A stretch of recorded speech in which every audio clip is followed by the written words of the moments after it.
แล้วก็มีทางสระบุรีครับที่เขาทำกันอยู่แต่ที่ชัยนาทยังไม่มีการทำทางกลุ่มของเราเป็นกลุ่มแรกที่ได้ดำเนินการทำเรื่องนี้นะครับผมเรื่องของชาผักหวานป่า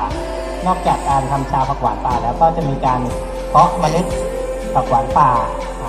ส่งขายด้วยนะครับผมแล้วก็เรื่องของการตอน